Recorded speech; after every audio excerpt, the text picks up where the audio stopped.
ಮಾಡಿಕೊಟ್ಟಿದ್ದಾರೆ, ಪಡಿಸುತ್ತಿದ್ದಾರೆ. ಆ ಕಥೆನ ಅವರು ಭಗವತೆಯ ಹರಿಕಥೆಯಾಗಿ ನಾವೆಲ್ಲ ಕೇಳಿದ್ದೀವಿ.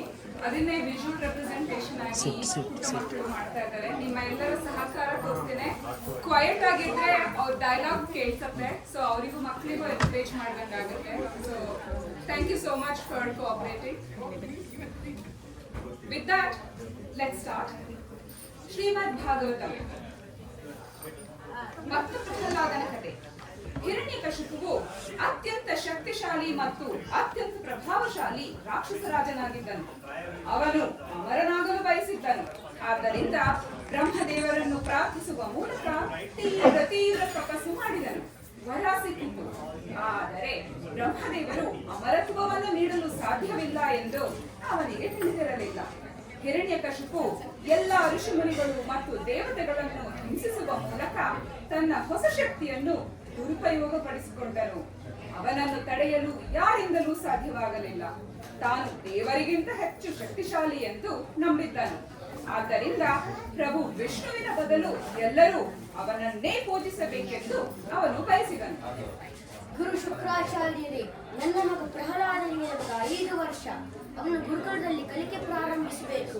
ಅವನು ಅಸಗುಣಗಳನ್ನು ಕಲಿಯುವ ಸಮಯ ಇದು. ನೀವು ಅವನಿಗೆ ಅದನ್ನು ಕಲಿಸಬೇಕು.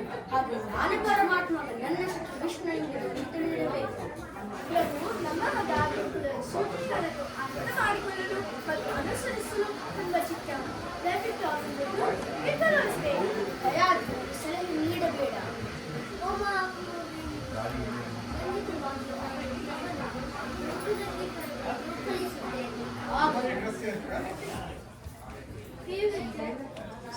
ಹಿರಣ್ಯಕಶಿಪುವಿಗಿಂತ ದೊಡ್ಡವರು ನಾವಿಲ್ಲ. ಅವನು ಸರ್ವೋಚ್ಚ. ನಮ್ಮ ತಂದೆ 3 ಲೋಕದ ರಾಜ. ಎಲ್ಲ ಅಸುರರಲ್ಲಿ ಅತ್ಯಂತ ಶಕ್ತಿಶಾಲಿ. ಆದ್ದರಿಂದ ನಾವು ಅವರನ್ನು ಪೂಜಿಸಬೇಕು. ಓಂ ಹಿರಣ್ಯಕಶಿಪಾಯ ನಮಃ ಎಂದು ಹೇಳಬೇಕು. ಗುರುಗಳೇ, ನೀವು ಹೇಳುತ್ತಿರುವುದು ಸತ್ಯವಲ್ಲ. ಹರಿನಾರಾಯಣ ಸರ್ವೋಚ್ಚ ದೇವರು. ಅವರು ಎಲ್ಲ ಬ್ರಹ್ಮಾಂಡಕ್ಕೆ ಕಾರಣ. ಅವರು ಶಿಕ್ಷಕರು ಮತ್ತು ಪ್ರಪಂಚದ ರಕ್ಷಕರು. ಅವರನ್ನು ಪ್ರಾರ್ಥಿಸುವುದು ಎಲ್ಲ ಶಾಂತಿ ಮತ್ತು ಸಮೃದ್ಧಿ ಸಿಗುತ್ತದೆ. ಆದ್ದರಿಂದ ನಾವೆಲ್ಲರೂ ಅವರನ್ನು ಪೂಜಿಸಬೇಕು. ಓಂ ನಮೋ ನಾರಾಯಣಾಯ. ಓಂ ನಮೋ ಭಗವತೆ ವಾಸುದೇವಾಯ. ಪ್ರಹ್ಲಾದ, ನೀನು ವಿಷ್ಣುವನ್ನು ಪ್ರಾರ್ಥಿಸುವುದು ಮಾತ್ರವಲ್ಲದೆ ಇದರ ಎಲ್ಲ ವಿದ್ಯಾರ್ಥಿಗಳಿಗೂ ಕಲಿಸುತ್ತಿದ್ದೀಯ. ನೀನು ಈಗಲೇ ಇದನ್ನು ನಿಲ್ಲಿಸಬೇಕು. ನನ್ನ ಪ್ರೀತಿಯ ಮಗ ಪ್ರಹ್ಲಾದ, ನೀನು ಗುರುಕುಲದಲ್ಲಿ ನಿನ್ನ ಗುರುಗಳಿಂದ ಏನೇನೋ ಕಲಿತಿದ್ದೀಯ ಎಂಬ ನನಗೆ ತಿಳಿದಿದೆ. ನನ್ನ ಪ್ರೀತಿಯ ತಂದೆ, ಈ ಭೌತಿಕ ಜೀವನವು ತಾತ್ಕಾಲಿಕವಾದದ್ದು ಎಂದು ನಾನು ನನ್ನ ಆಧ್ಯಾತ್ಮಿಕ ಗುರುಗಳಿಂದ ಕಲಿತಿದ್ದೇನೆ. ಆದ್ದರಿಂದ ಪ್ರಪಂಚದ ರಕ್ಷಕನಾದ ಯಾರನ್ನು ಓಡಬೇಕು. ಪ್ರಭು ನಾರಾಯಣನ ನಾಮಗಳನ್ನು ಕೇಳುವುದರಿಂದ ಜಪಿಸುವುದು ಎಲ್ಲ ಜ್ಞಾನದ ಪರಿಪೂರ್ಣತೆ ಆಗಿದೆ. ನಾನು ಒಬ್ಬರನ್ನು ಆರಾಧಿಸುವುದನ್ನು ಕಲಿತಿದ್ದೇನೆ. ಇದು ನಾನು ಮತ್ತೆ ಬೇರೆ ಯಾರಿಗೂ ನಾನು ಅವನಿಗೆ ಪ್ರಹ್ಲಾದ, ವಿಷ್ಣು ನನ್ನ ಶತ್ರು. ಆದ್ದರಿಂದ ವಿಷ್ಣುವಿನ ಹೆಸರು ನಾನು ಮತ್ತೆ ಕೇಳಬಾರದು. ತಂದೆ ವಿಷ್ಣು ನಮ್ಮ ದೇವರು. ಒಬ್ರು ಯಾರಿಗೂ ಶತ್ರುವಾಗಲು ಸಾಧ್ಯವಿಲ್ಲ. ಭಗವಂತ ವಿಷ್ಣು ನಮ್ಮ ಶಾಶ್ವತ ತಂದೆ. ನನ್ನ ಮನಸ್ಸು ವಿಷ್ಣುವಿನಿಂದ ಆಕರ್ಷಿತವಾಗುತ್ತದೆ. ಅವರನ್ನು ಮರೆಯಲು ಸಾಧ್ಯವಿಲ್ಲ. ಬಗ್ಗೆ ಇಷ್ಟರಾಗಿದ್ದೇನೆ ಮತ್ತು ಚಿಂತಿತರಾಗಿದ್ದೇನೆ. ನಿನ್ನ ತಂದೆ ಭಗವಂತ ವಿಷ್ಣುವಿನ ಮಹಾಂತೆ. ನೀನು ನಿನ್ನ ತಂದೆಯನ್ನು ದೇವರನ್ನು ಸ್ವೀಕರಿಸುತ್ತಿದ್ದರೆ ಅವರನ್ನು ಮುಗಿಸಲು ಇದ್ದಿರುವುದಿಲ್ಲ. ನಾನು ಕೂಡ ಭಗವಂತನ ನಾನು ಪಾತಾಳ ಲೋಕದ ನಾಗರಾಜನು. ನಿನ್ನ ತಂದೆ ಪಾತಾಳ ಲೋಕದ ಮೇಲೆ ದಾನ ಮಾಡಿದ್ದನು. ಸಹಾಯಕ ಪರಿಸ್ಥಿತಿಯನ್ನು ಓಡಿಸಲು ನಾನು ನಿನ್ನ ತಂದೆಯನ್ನು ಬಳಸುತ್ತೇನೆ. ಪ್ರೀತಿಯ ಮಗ, ತಂದೆ ಒಂದು ಆದರೂ ಅವರು ದೇವರೆಂದು ಹೇಳು. ಅವರು ಯಾವುದೇ ಹಾನಿ ಮಾಡುವುದಿಲ್ಲ ಮತ್ತು ನೀನು ಸುರಕ್ಷಿತವಾಗಿರುವುದಿಲ್ಲ. ಪ್ರೀತಿಯ ತಾಯಿ, ಉದ್ದೇಶಪೂರ್ವಕವಾಗಿ ನಾನು ಜೀವವನ್ನು ಉಳಿಸಿಕೊಳ್ಳಲು ನಾನು ನನ್ನ ತಂದೆಯ ಮುಂದೆ ಸುಳ್ಳು ಹೇಳಿದರೆ ವಿಷ್ಣುವಿನ ಪ್ರಾಮಾಣಿಕ ಭಕ್ತನಾಗುವುದಿಲ್ಲ. ನಾನು ವಿಷ್ಣುವನ್ನು ಪ್ರೀತಿಸುತ್ತೇನೆ. ಅವರನ್ನು ಹೊರತುಪಡಿಸಿ ಬೇರೆ ಯಾರನ್ನು ದೇವರನ್ನು ಸ್ವೀಕರಿಸುವುದಿಲ್ಲ. ಓಹೋ, ನನ್ನ ಮಗನ ಬುದ್ಧಿವಂತಿಕೆ ನನ್ನ ಶತ್ರು ವಿಷ್ಣುವಿನಿಂದ ಹಾಳಾಗಿದೆ. ನಾನು ನಿನ್ನ ಮುಂದೆ ಈ ಮಗನನ್ನು ಸಹಿಸುವುದಿಲ್ಲ. ಅವರನ್ನು ಮುಗಿಸಲೇಬೇಕು. ಬೇಡ ಪ್ರಭು, ಬೇಡ. ಓ ರಾಕ್ಷಸರೇ, ಅವರನ್ನು ಕರೆದುಕೊಂಡು ಹೋಗಿ ಮುಗಿಸಿ. ಅಯ್ಯೋ ದೇವರೇ, ನಾನು ಇದನ್ನು ನೋಡಲಾರೆ. ಪ್ರಹ್ಲಾದನನ್ನು ಕೊಲ್ಲಲು ರಾಕ್ಷಸರು ಎಲ್ಲ ರೀತಿಯ ವಿಧಾನಗಳನ್ನು ಪ್ರಯತ್ನಿಸಿದರು. ಪ್ರಹ್ಲಾದನು ನಿರಂತರವಾಗಿ ಭಗವಂತನನ್ನು ಜಪಿಸುತ್ತಿದ್ದನು. ಓಂ ನಮೋ ನಾರಾಯಣಾಯ, ಓಂ ನಮೋ ನಾರಾಯಣಾಯ, ಓಂ ನಮೋ ನಾರಾಯಣಾಯ. ಭಗವಂತ ಹರಿ ಅವನನ್ನು ಪ್ರತಿ ಬಾರಿಯೂ ರಕ್ಷಿಸಿದನು. ಸೈನಿಕರು ಅವನ ಮೇಲೆ ಹಾವನ್ನು ಎಸೆದರು, ಕತ್ತಿಯಿಂದ ಕೊಲ್ಲಲು ಪ್ರಯತ್ನಿಸಿದರು. ಆದರೂ ಪ್ರಹ್ಲಾದನು ಹರಿನಾಮವನ್ನು ಜಪಿಸುತ್ತಲೇ ಇದ್ದನು. ಪ್ರತಿಯೊಂದು ಪ್ರಯತ್ನವೂ ವಿಫಲವಾದ ನಂತರ ಹಿರಣ್ಯಕಶಿಪು ಪ್ರಹ್ಲಾದನನ್ನು ತನ್ನ ಮುಂದೆ ಕರೆದುಕೊಂಡು ಬರುವಂತೆ ಆದೇಶಿಸಿದನು. ಚಿಕ್ಕ ಬಾಲಕ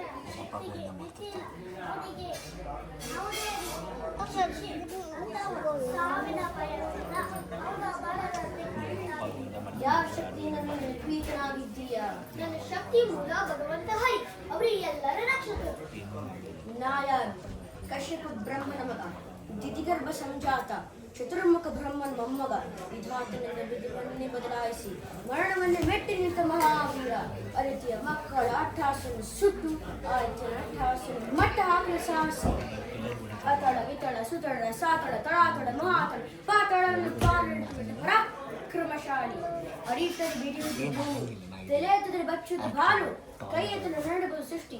ಚತುರ್ಮುಖರ ಸೃಷ್ಟಿಯನ್ನು ನಾವು ಪಾಲಿಸುತ್ತಿರುವಾಗ ನನ್ನ ಮಗ, ನಾನು ಜನ್ಮಪುತ್ರ ಮಗ, ನನ್ನ ವಂಶವನ್ನೇ ಬೆಳಗಬೇಕಾದ ನನ್ನ ಕುಮಾರ. ನನ್ನ ಆಶಾ ಜ್ಯೋತಿಯಿಂದ ಇನ್ನೂ ನನ್ನ ಮಾಸಿಕೆ ನೆಮ್ಮದಿಲ್ಲ ಅಂದ್ರೆ ಛೀ, ಇದೊಂದು ಜನ್ಮವೇ, ಇದೊಂದು ಬದುಕೆ, ಇದು ಎಂತಹ ದುರ್ವಿಧಿ, ಇದು ಎಂತಹ ದುರ್ವಿಧಿ. ನಾನು ಸರ್ವಶಕ್ತಿಯನ್ನು ನಿಂತುಕೊಂಡ್ರೆ ಅದಾವ ಶಕ್ತಿಯನ್ನು ನಿಂತು ಕಾಡುತ್ತಿದೆ. ಅದಾವ ಶಕ್ತಿಯನ್ನು ಮೊದಲನೇ ಶತ್ರುವನ್ನಾಗಿ ಮಾಡಿದೆ. ಅದಾವ ಶಕ್ತಿ ಅವನಿಗೆ ಸಾವು ಬಾಳು ತಿಳಿದಿದೆ. ಅದಾವ ಶಕ್ತಿಯನ್ನು ಮುಖಭಂಗ ಮಾಡಿ ತಲೆ ತಗ್ಗಿಸುವಂತೆ ಮಾಡಿದೆ. ಹಾ, ಅವರೇ ಆ ದುಷ್ಟನೇ, ಆ ನನ್ನ ಕುಲುಮೆಯಿಂದ ಹರೀ ದಿಕ್ಕಲ ಕಾರಣ. ಎದಕೋ ಹರಿ, ಕಪಟಿ, ವಂಚಕಿ, ನನ್ನ ಮಗಳ ಹೃದಯಾಂತರಾಳವನ್ನು ಹೊಕ್ಕು ತಲೆಯನ್ನು ಕಡಿಸಿ ಮನಬಂದಂತೆ ಆಡಿಸುತ್ತಿರುವೆಯಾ? ಪೌರುಷವಿದ್ದರೆ ಪುರುಷೋತ್ತಮನೇ ಆಗಿದ್ದರೆ, ನನ್ನಂತ ಗಂಡೇನೇ ಆಗಿದ್ದರೆ ಬಾ, ನನ್ನ ಎದುರಿಗೆ ನಿಲ್ಲು. ನಿನ್ನ ಉದರವನ್ನು ಬಗೆಗೆ, ನಿನ್ನ ಕರುಳುಗಳನ್ನು ಮಾಲೆ ಹಾಕಿಕೊಳ್ಳದಿದ್ದರೆ ಹಾ, ನನ್ನ ಹಿರಣ್ಯಕಶಿಪುವೇ ಅಲ್ಲ. ಪ್ರಹ್ಲಾದ, ನಿನ್ನ ತಂದೆಯ ಆಜ್ಞೆಯನ್ನು ಉಲ್ಲಂಘಿಸಿ ನೀನು ನನ್ನ ಶತ್ರು ವಿಷ್ಣುವಿನ ಆಶ್ರಯ ಪಡೆದು ನಾನು ನಿನ್ನ ತಲೆಯನ್ನು ನಿನ್ನ ದೇಹದಿಂದ ಕತ್ತರಿಸುತ್ತೇನೆ. ನಿನ್ನ ದೇವರು ಬಂದು ಕಾಪಾಡಿಸುತ್ತಾನೆ ಎಂಬುದು ನೋಡುತ್ತೇನೆ. ಅವನು ಎಲ್ಲಿದ್ದಾನೆ? ಅಲ್ಲಿದ್ದಾನೆ. ನನ್ನ ಪ್ರೀತಿಯ ತಂದೆ, ನಾನು ದೇವರನ್ನು ಎಲ್ಲೆಡೆಯೂ ನೋಡುತ್ತೇನೆ. ಈ ಸ್ತಂಭದಲ್ಲಿಯೂ ಇದ್ದಾರೆ, ಅಲ್ಲಿದ್ದಾನೆ, ಅಲ್ಲಿಯೂ ಇದ್ದಾನೆ, ಅಲ್ಲಿದ್ದಾನೆ, ಅಲ್ಲಿಯೂ ಇದ್ದಾನೆ, ಅಲ್ಲಿದ್ದಾನೆ, ಅಲ್ಲಿಯೂ ಇದ್ದಾನೆ, ಅಲ್ಲಿದ್ದಾನೆ, ಅಲ್ಲಿಯೂ ಇದ್ದಾನೆ. ಹಿರಣ್ಯಕಶಿಪು ತೀವ್ರ ಕೋಪದಿಂದ ತನ್ನ ಗದೆಯಿಂದ ಸ್ತಂಭವನ್ನು ಹೊಡೆದನು. ನರಸಿಂಹದೇವ ಕಂಬದಿಂದ ಕಾಣಿಸಿಕೊಂಡರು. ಗರುಡ ಪೂರಿತ ವಿಷಪೂರಿತ ಹಾವನ್ನು ಗರುಡ ಹೇಗೆ ಸೆರೆ ಹಿಡಿಯುತ್ತಾನೆಯೋ ಹಾಗೆ ನರಸಿಂಹದೇವರು ಹಿರಣ್ಯಕಶಿಪುವನ್ನು ವಶಪಡಿಸಿಕೊಂಡರು.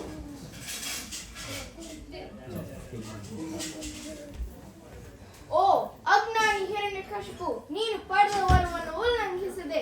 ನಿನ್ನ ಸಾವು ಒಬ್ಬ ಮನುಷ್ಯ ಅಥವಾ ಪ್ರಾಣಿಯಿಂದಲ್ಲದೆ, ಹೊರಗೆ ಅಥವಾ ಒಳಗೆ ಇಲ್ಲದೆ, ಹಗಲು ಅಥವಾ ರಾತ್ರಿ ಇಲ್ಲದೆ, ಆಯುಧವಿಲ್ಲದೆ ನನ್ನ ಉಗುರುಗಳನ್ನು ಮಾತ್ರ ಬಳಸಿ ನಿನ್ನನ್ನು ಮುಗಿಸಿದ್ದೇನೆ. ನನ್ನ ಭಕ್ತರನ್ನು ರಕ್ಷಿಸಲು ನಾನು ಮತ್ತೆ ಮತ್ತೆ ಹೊಸ ಅವತಾರವನ್ನು ತಾಳುತ್ತೇನೆ.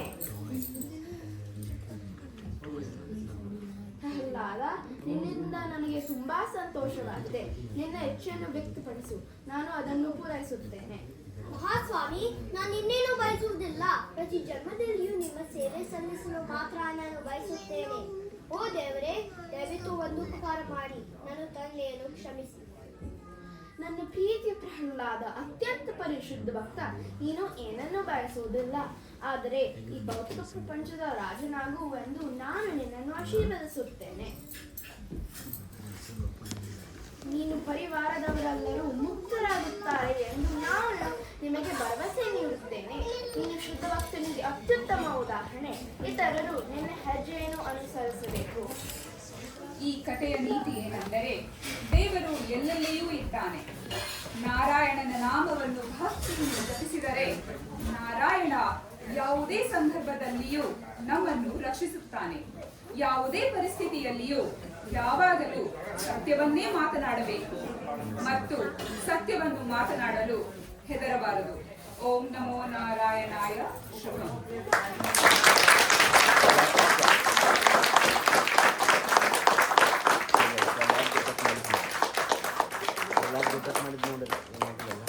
ಧನ್ಯವಾದಗಳು. Thank you.